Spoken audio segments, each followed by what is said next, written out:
I personally asked for one more Sunday of decoration simply because I had one more message in the series that we started back in December, this looking at Christmas through the eyes of different characters of the first Christmas story. And if you've been here with us, you know that earlier we looked at Mary, and Mary looked at the events of Christmas. We had that opportunity. Also Joseph.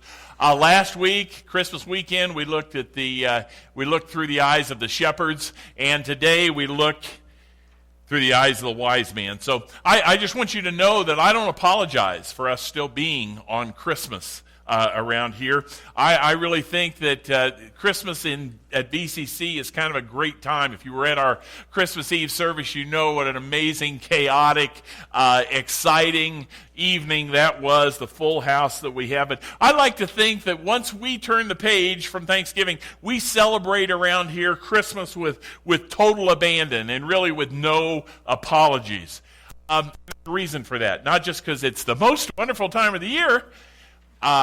It's also because if it weren't for Christmas, none of the other life-changing realities of our faith would be possible.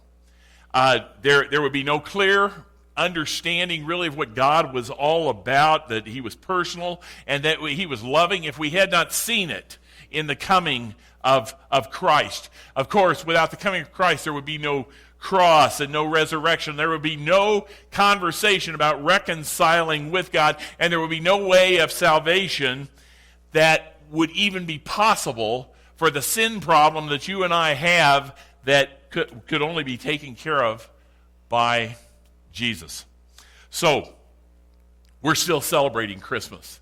And we're celebrating it simply because it reminds us that it is the love that compelled God to send Jesus to save us that Christmas is all about. And I would hope that there would be an expression in return by us, that our love for our God would drive us to seek that connection and that relationship as well.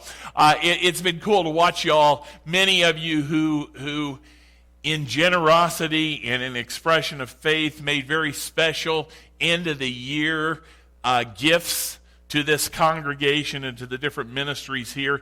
I know it was done out of a love for the Lord and for a desire to just express that love. But I'm also excited about the number of you, and I hope many, many more of you before the day is over, who are desiring to grow closer to him because you're going to be participating in our 21 days of prayer and fasting, taking advantage of the opportunity of experiencing a connection with God, and in order to do that, a disconnection from some of the trappings of this physical world. And I'm going to talk more about that at the end of the service, but for this morning, before we get to that, I want to close off this series of looking at the individuals. And these individuals we're looking at today, these wise men, are ones that I hope remind us that first and foremost, if we're a follower of the one who came at Christmas, we're a worshiper. And I hope that that's going to be key to your understanding. In a couple of weeks, as we start the Believe series back up again, and the 10 weeks that we're going to be in between January 17th and Resurrection Sunday is going to be, why do we do what we do as Christians? What are some of the practices of the Christian faith that can help us become more disciplined in our relationship with him? And the very one off the start is going to be one that's going to be kind of team taught by the worship team and by Kyle, a combination and interspersing of music and teaching on the topic of worship. So consider this morning to be in some ways a prequel to what you're going to get to participate in on the 17th of January as we start the Believe series back up again. But I want to close off our series on Christmas with the wise men. And the wise men as worshipers. I want you to know that as far as I'm concerned, if someone tells me that they worship the Lord, but that worship has made no difference in their lives, I'm pretty confident that they have no clue what the word worship is all about and what it truly means. Taking it back to where we are this morning, the Christmas story is a worship story. On the night that Jesus was born, you look at Luke chapter 2, and the one thing that's described is this army of angels that appear over the fields outside of Bethlehem, and they're announcing the birth of the Lord, but they're also praising God using words and phrases of worship. And this situation here of the angels, they're so unlike you and me. Every time an angel shows up in the Bible, the very first words out of the angel's mouth is what? Fear not, because they scare the pudding out of people. And so here are these angels, this powerful, majestic, frightening messengers from God. But in this story, in Luke chapter 2, on that night, they're worshipers. And they're giving glory to Christ and giving glory to Christ for coming and giving him the glory that he's due. We talked about that last week, along with talking about the shepherds, also in Luke chapter 2, who when they heard that the Messiah had come, they got up, they left their flocks, they went to a stable, and it says that after they had seen the baby, they went on their way rejoicing. They were glorifying and praising God. And on that night, these of such low social strata had become worshipers. And so those were a couple of the worship stories of the Christmas story. We got one more that we're going to deal with this morning. And that one more worship story is in Matthew chapter 2. So if you've got your Bibles, first book in the New Testament, the Gospel of Matthew, Matthew chapter 2, it's the story of the wise men, the magi, these wealthy, powerful politicians who apparently come by caravan from the far east to bring gifts and to bring worship to the King of Kings. And that's the story that we're going to unpack, hopefully with some benefit to all of us this morning. It says there in verse 1, after Jesus was born in Bethlehem of Judea, during the time of Herod the king, Magi from the east came to Jerusalem and asked, "Where is the one who has been born King of the Jews? We saw his star when it rose, and we have come to worship him." Now, keep your Bibles open. We're going to pause there. We're going to be going back to that, but I want to see what the Bible has to say specifically on this idea of wise men. And to ask the question, what do we really know about the wise men? First thing I want to do look at is what we don't know. What we don't know about the wise men, maybe what you think you know, but it doesn't really say. The Bible certainly doesn't say. And I apologize for the small print. That's my fault this morning there on the screen. But one thing it doesn't tell us is it does not tell us where they are from. We talk about being from the Orient, which is just another word for east. We don't know where that is. Just east. Many believe it was Babylon or Persia, which would mean that they came from Iran and Iraq, possibly. Maybe they came all the way from China. It just doesn't really say. You know, the other thing it doesn't say? It doesn't say how many there are. My buddies are up here with me, 3 of them. But the Bible doesn't really say there were 3. We assume maybe because there were 3 gifts. There were 3 wise men, but those pretty pricey gifts. Maybe they had to go together and buy a group gift or something. Or maybe they were even re-gifting it from a king that they were representing. I don't know. They had gotten it and passing it on. It doesn't give us the names. Tradition gives us the names of the 3 wise men, Melchior and Belshazzar and whatever the other one is, I don't know. But anyway, and even one apocryphal writing has about the 4th wise man who never got there. You know, that it's made for all kinds of traditions, but it doesn't give the names, it doesn't give the races, it doesn't even call them kings, regardless of what the worship team led us in this morning. It doesn't say they're kings. The only reason we think that because of the song. So I don't know for sure. But here's what we do know. We do know that they were from the east. Quite possibly it was Babylon. Maybe at the time Babylon was like the second most powerful empire, right behind Rome. They came from some distance.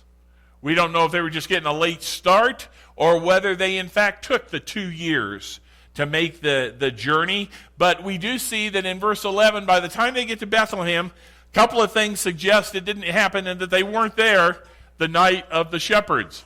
One is that the family is in a house.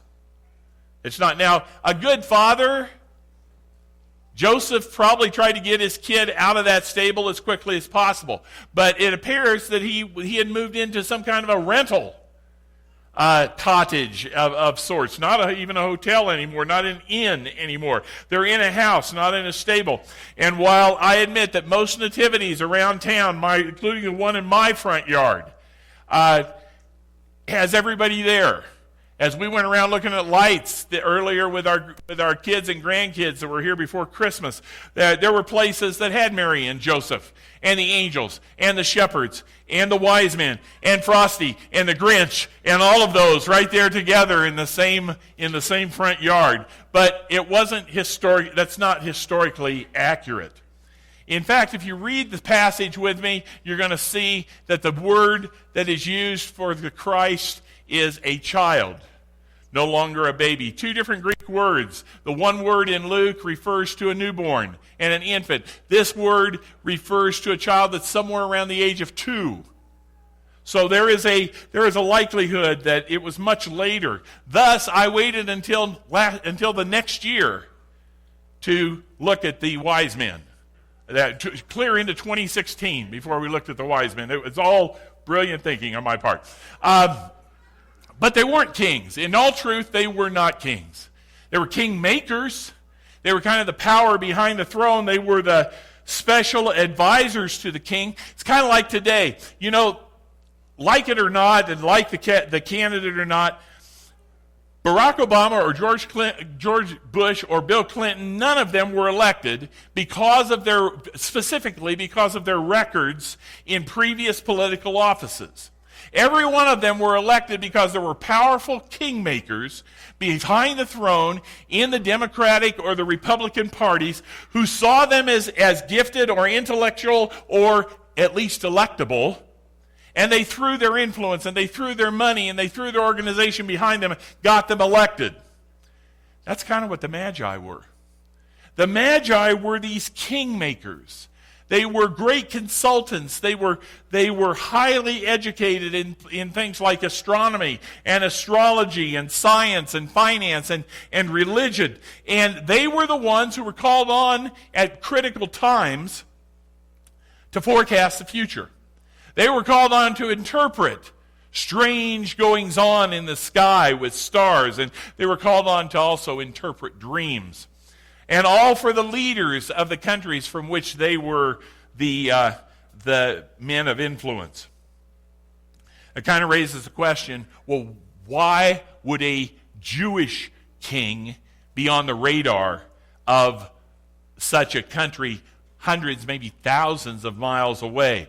There was no Fox or CNN at the time. It would have been tough to get the word out there. But many believe that what they were reacting to and responding to were the writings of a prophet by the name of Daniel out of the Old Testament. Daniel, who was a prophet to the Jewish people at the time when the Jews were in exile in Babylon, and who almost 500 years before the coming of Christ became a leader of the Magi under a king by the name of Xerxes. So here's this Jewish Magi who had risen to prominence, and he was teaching a prophecy that is recorded in his prophetic book in the Old Testament, but he was teaching the school of Magi's about the coming of Christ, about the signs that were coming, and you can read about mostly in Daniel chapter 9. But what that meant was, now 490 years later, what Daniel had been talking about a great ruler being born in Israel, about a great ruler whose birth would be marked by a star, he was in fact repeating the prophecies clear back in Numbers that was given by Balaam, the prophet, to the Israelites. The star coming out of Israel. This prophecy was so specific, and this prophecy was so compelling to them that as time moved on and things started happening, the Babylonian wise men were watching for just such a sign. And so when they saw this amazing astronomical anomaly with stars converging or whatever happened to produce this singular light in the sky as far as they were concerned. When that occurred, and it occurred at this specific time frame of this production, they believed that the one that had been prophesied by Daniel and had been passed down for over 400 years by information, this king had been born. So what did they do? They saddled up, and they came to Israel to find that special child. Now, that's all intriguing, that's all interesting, maybe all information that you knew, or if you aren't into history, you're there going, oh, is he going to move on? I don't know where you are in that, because I don't want to stand there. What I want us to do is to understand what the wise men teach us today. Because there's a lot that can be learned from these magi, a lot that can be learned about these magi at the first Christmas, about worship and about following Jesus. And 4 different areas of impact, I think. The first thing that the wise men teach us is that worship is demanding. There are demands to the activity of worship. And if we only get that it is demanding, that might be a valuable thing for us to focus on as we're putting stuff away. Maybe as you're putting that treetop or star away, to remember that being a worshiper and a follower of Jesus is not easy. I mean, we can think about the journey that the wise men made, that if they're coming from even just Babylon, hundreds of miles, maybe thousands of miles, they were going to need at least 2 different types of animal. They were going to need horses to get them over the mountains, and they were going to need camels to get them across the desert. And if at the very least, it was going to take them maybe a half a year before they arrived in Jerusalem. And it was only logical that they would arrive in Jerusalem, because Jerusalem was where the palace was. Jerusalem where the head of government was. So they assumed that if there was a new prince of Israel, he would be there. But they missed it by just that much. About 6 miles north of where they should be. But imagine them coming off the desert. And I Googled a picture because I thought it would be helpful. Jerusalem was kind of like an oasis in the middle of an arid desert. So as they came, and this picture here is taken from the Mount of Olives, that last little hill that they had to go over from the desert that was behind them. And it's kind of like going down I-15, and you go down that last hill, and all of a sudden it's Vegas, right there in the middle of nothing. Well, this was Jerusalem, right in the middle of nothing. And that big gold edifice right there in the foreground, that is the Dome of the Rock, or the Mosque of the Rock. It is currently a primary place of worship for the Muslims. And that was built right on the place where the temple of Herod had existed. Okay?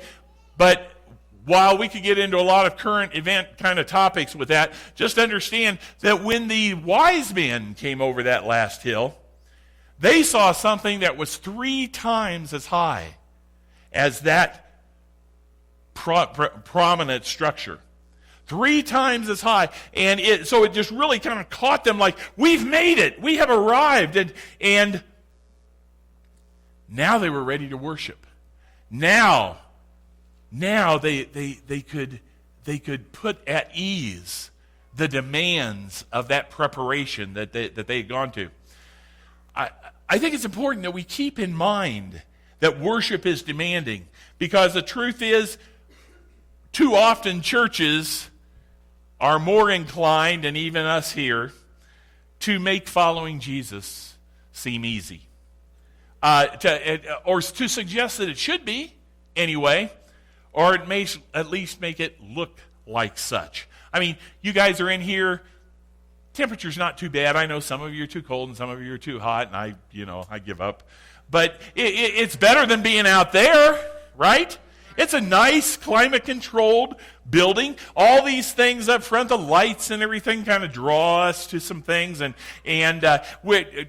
your kids have gone to great places of their own worship over in the 2-story and over in the annex, and things are looking good that way. And sometimes we approach it like, boy, it's easy. It's easy to worship. It's a nice, comfortable chairs, and Sundays like this, when everybody's not here, I can spread out, and I don't have to sit next to each other. You know, there are people I can avoid this way, and all of these things.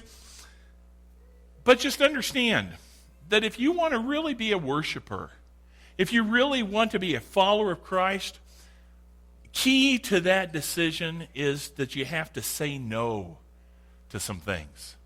Some things that are good things. You have to rearrange your schedule. You have to perhaps let worship eat into your leisure time. You know, if you're a worshiper of Christ, you're going to make decisions and you're going to keep commitments that a lot of your friends, even in the church, aren't going to understand. For the Magi to come and to worship, it meant a big commitment. It meant a real devotion of a lot of time. It meant prioritizing about a lot of other things. And that wasn't easy. The thing was, that decision was a good one. And it was a wise one, because it was going to put them in the very presence of the Son of God. And you and I both know that sometimes it's the hard thing that is usually the best thing. And that's why I'm so excited for those, and I pray it's a growing number as we move through this morning. But that's why I'm so excited to be joining you in these 21 days of prayer and fasting. I'm excited to see how we're going to discover and grow, not just personally, but also individually and corporately. Because when it's done right, the demanding time that worship takes results in great reward.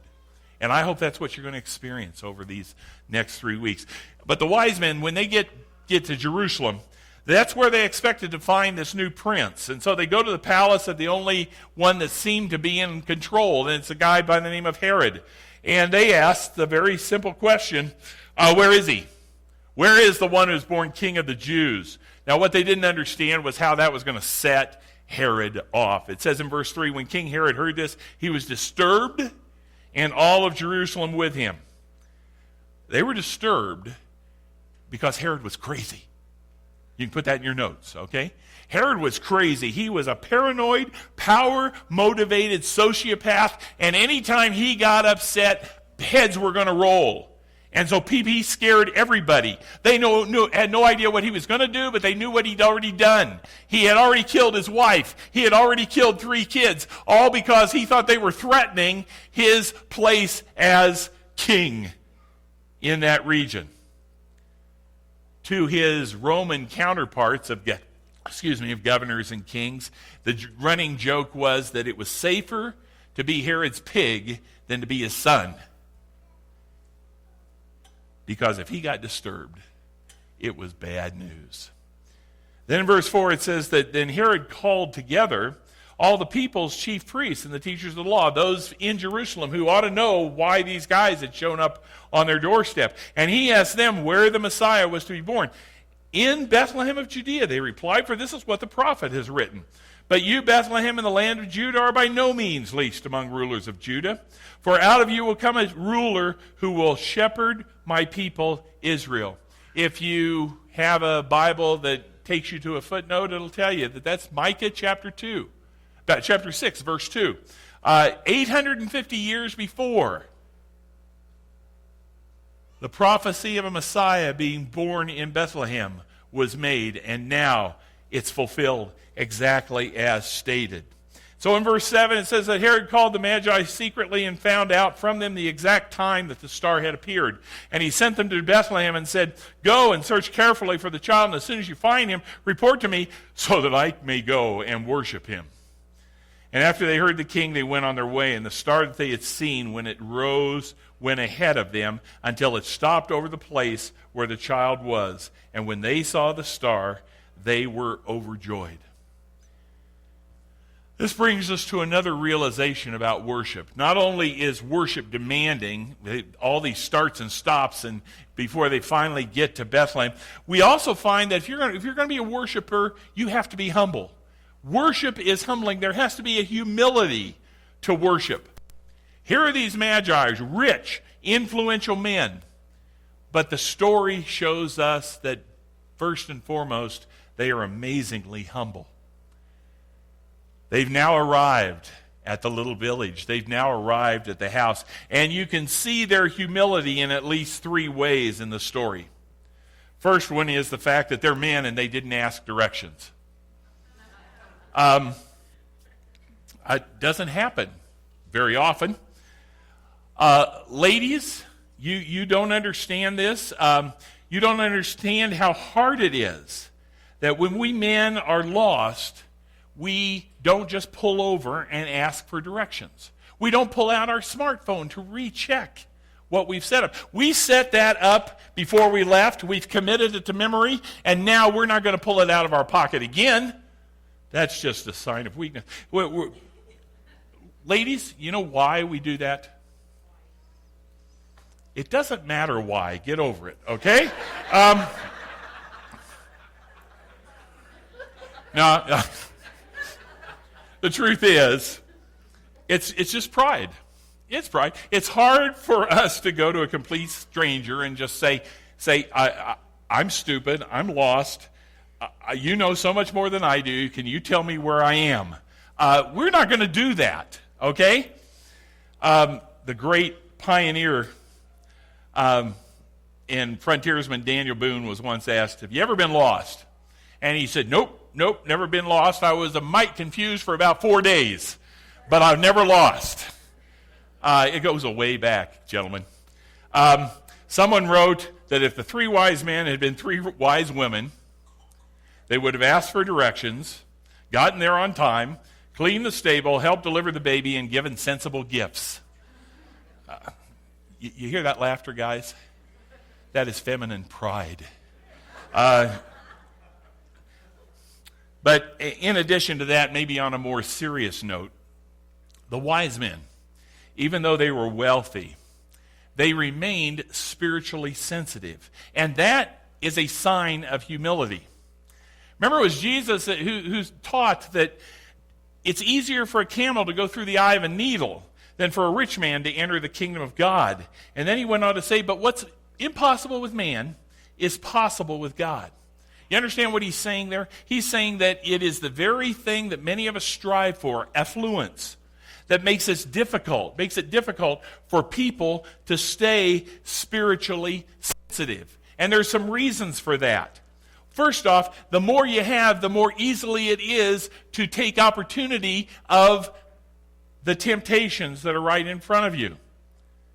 I mean, we see that even in average church attendance. Some are here once or twice a month simply because they let their worship be interrupted by travel, which they can afford to do. And I'm just meddling. I'm going to skip that. But just understand that when we are, in men, as heads of the family, when you are interrupting worship by those jaunts and those pleasures and those opportunities, and you have them involved in things that take them out of your kids out of worship on a Sunday morning because of sports or some other thing, things that don't really matter eternally, you're interrupting the things that do matter, and you're replacing the things that do matter. And the more you got, the easier it is to let that happen. Affluent people struggle with that. The other thing about being rich or having any level of personal wealth is the self-sufficiency that is enhanced. And you have more and increased resources, and suddenly, I don't need the Lord. I'm good.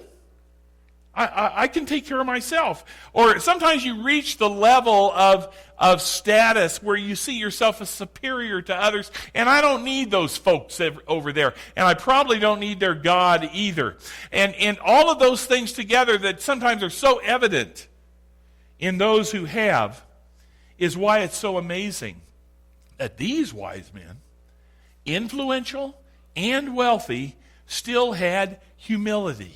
And they demonstrated by the way in which they hunger for the truth and they hunger for God. And I say that I don't what I just said is not a blanket statement, because this congregation is filled with people blessed,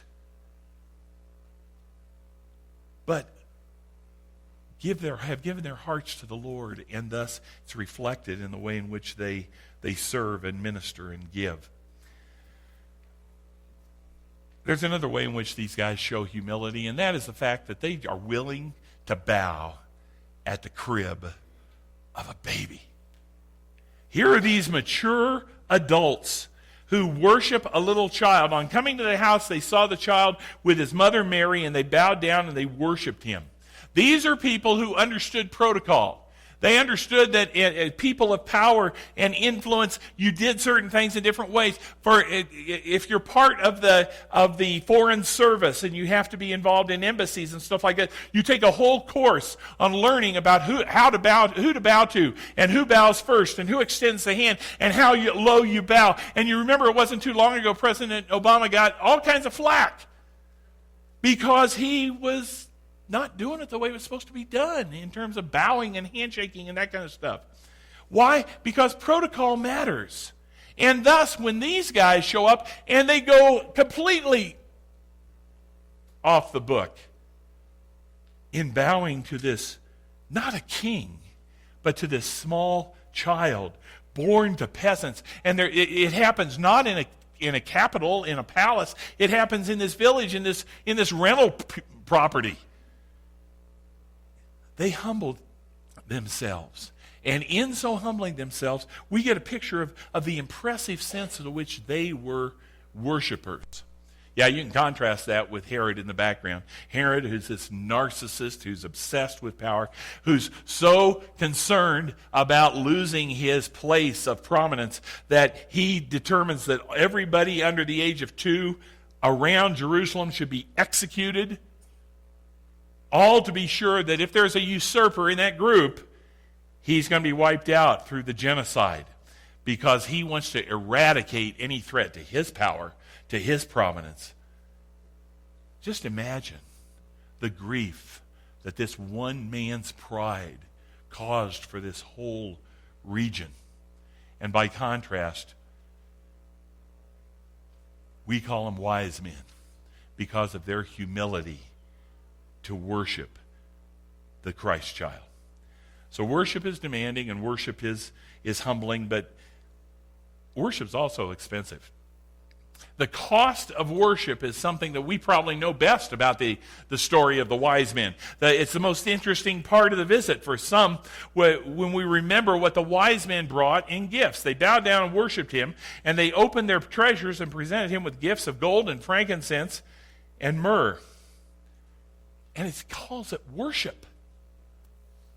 When we think of worship, we think of singing songs and saying prayers and taking communion and listening to a sermon. But the first time the word worship was used in the Bible is back in Genesis, related to Abraham and his son Isaac, who were going up the mountain to a place where Abraham would be offering that which was most important to him as a sacrifice to God. And he says to the servants, we will go and worship, and we'll be back. It was all about giving a gift of great, precious worth. And then in the New Testament, this is probably the first place that we get the word worship in the New Testament. They were going to bring, and it's all centered around bringing gifts to the Christ child. It's true. They were of no value to that baby. Probably of little value to the family. It's like you and me. We're invited to a home, and usually we take a gift of appreciation. Maybe it's a part of the meal. Maybe it's a flower arrangement, and we don't give it because they need it. We're not saying, "Boy, your house is drab. I want to spruce it up a little with some flowers." We bring it simply as an expression of appreciation, and that's really a part of genuine worship to God. We give to God not because he needs it. If you don't give, God's work is still going to get done. you're going to miss out on the blessing of being part of it and having joined him in it. But he doesn't need it. All you're doing is making an expression of your respect, of your heart, and you're saying, God, you've done so much for me. I love and I respect and I honor you, and I bring this offering, as we sang this morning. 1 Chronicles 16 says, ascribe to the Lord the glory due his name. Bring an offering and come before him. Worship the Lord in the splendor of his holiness. You see, there's a connection. That is genuine worship. Humbling yourself before God, acknowledging he's the ruler over us, and everything that we have belongs to him. And then we give. Finally, as we're studying this passage this morning, maybe it's so obvious that it doesn't even need to be mentioned, but we've got a few minutes. I'm going to mention it, okay? And that is, what's the focus of worship? Well, the focus of worship is Jesus. It is all about him. Look at verse 11 again. On coming to the house, they saw the child with his mother Mary, and they bowed down and worshiped him. They didn't come to see Mary. They didn't come to see Joseph or the house. They didn't come to hear some angel choir that had been advertised or to hear some great testimony by the shepherds. They came to worship Jesus. And they had traveled miles, and they had invested time, and they had sacrificed an offering, and they had humbled themselves, and they expressed praise all in worship of Jesus. And that's what Christmas is all about. That's what our faith is all about. It's what our church needs to be all about. The worshiping of Christ and the bringing of people to a life-changing connection with Jesus. That's the Christmas message. So whether it's wise men or wise women, even today they still seek him, they still follow him, they still worship him. And the challenge today is, whatever it is you call worship, make sure that worship changes your life. Make your worship life-changing. And that's what I want you to take home today. And to suggest a few ways in which that can happen. A few ways in which worshiping and following Christ can make a difference in your life. One way to make it happen is to make an effort. The Magi went to a lot of effort to come to Christ. And as a result, 2,000 years later, they're still called wise men. I would encourage you to be that wise. I would encourage you to make a decision in the next 3 weeks to seek God in our designated, deliberate, determined 21 days. I would urge you to determine that you're going to have your family in worship every week in 2016, except when you're on vacation. And when you're on vacation, you're in worship someplace. And bring me the bulletin back signed by the preacher to prove it. Okay? You see, this is a new year. Yes, I know it's a man-made invention, but the fresh start is right in front of you. So make the effort. Maybe you need to sit down with your family and say that we're done with this sleeping in every other Sunday or whatever, and we're not going to St. Mattress or Bedside Baptist anymore. Make an appointment with God to be with God's people and keep it. Make the effort, because we see from these Magi, wise people do just that. Second thing is to just humble yourself. Humble yourself. If I saw this as a meme, and I didn't throw up the meme because the rest of it was stupid, but I like the phrase. When I become a wise person, the motto of my life will be, it's not about me.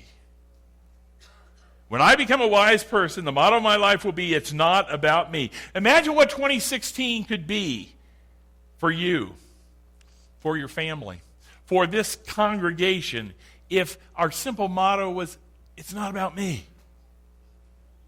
Serving our spouse, serving our family, honoring our parents, showing compassion to others, being available for whatever it is God wants to do through me in this world. It's just a natural application of that old acrostic for joy.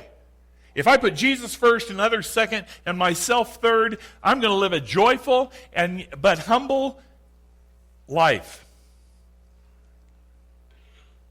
How can you change your life? Maybe bring a gift. Worshipers never come before God empty-handed. And I would say that some people, the reason you find worship so unfulfilling is because you don't invest anything in it. You come late, you leave early, you watch the service, your arms are folded, no participation, you've got a critical spirit of the heat and the lights and the music and the sermon and who's there and who isn't, and you may give and you may not. Which means that even when you do give, it's not an expression of the dedication and the devotion and the urgency and the expectation that God calls his followers and his worshipers to give with.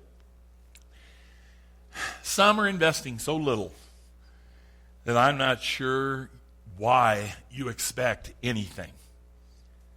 But I want to tell you, having watched this month of December unfold and as we move into 2016, there are folks in this church who are overjoyed with their faith. And their joy in their faith are the ones who invested much in an expression of that faith. And I praise God for them. But the most important thing that you can do to have a worship and a faith that is life-changing is to focus on Jesus. See, that's the whole reason why we're starting January on our knees. That's why we're starting January in prayer. For some of you, you're nervous about it. I know. It's a discipline. But no, you're not doing it by yourself. God is so excited to see you seeking him that he's going to provide the power. And you're going to discover a greater power and a greater joy than you're having right now. And it's all going to be because you have chosen to focus on Jesus and listen to his call. You see, Christ is what we need in this new year more than anything, because from it all blessings, and from him all blessings will flow. Let's pray together.